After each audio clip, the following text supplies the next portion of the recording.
There's a popular narrative about the prominence of aggressive far-right movements in Ukraine.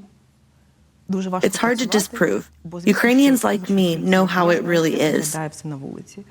But in the media, this story was blown out of proportions, and it really annoyed me.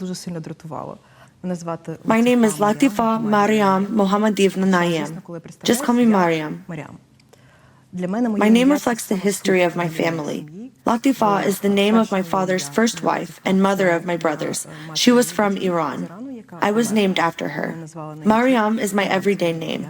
Mohammadivna is the patronymic. And Naiem is the last name. It came up by mistake. When my father first crossed the border of the USSR, a guard misheard his actual name, Naiem.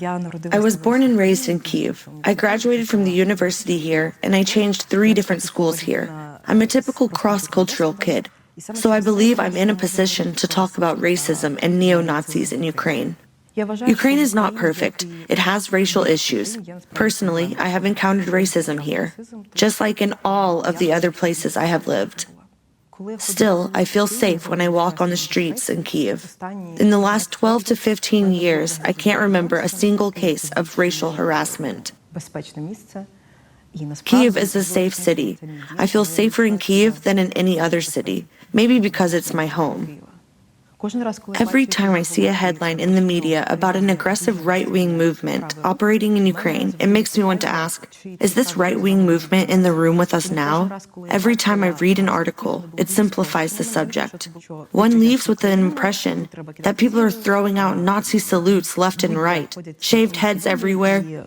Sorry, I meant skinheads. And it's scary to be different, and it's jarring because it's not true. We had parliamentary and presidential elections in 2019. The nationalist parties joined forces and got 2.15% of the votes. I don't even remember the name of their presidential candidate, so insignificant he was. The main event of Ukrainian politics was Volodymyr Zelensky. I'm a Russian-speaking Ukrainian. I spoke Russian all my life. And it was interesting to watch a Russian-speaking Ukrainian of Jewish descent trying to unite everybody. He was the first in a long time who didn't play the game divide and conquer. Kyiv is not very festive right now, but there is one place with a lot of lights. It's the menorah on Maidan. This is a fantastic sign. Never in my life have I seen a Jewish religious symbol in the center of my city. And Maidan is a symbolic place for us. And it's even more significant that it's happening during the war. I live abroad now. When the invasion began, I didn't really see how I could help. So I made a Twitter account and wrote a thread about the far right in Ukraine. I spent 2 weeks drafting it. It blew up.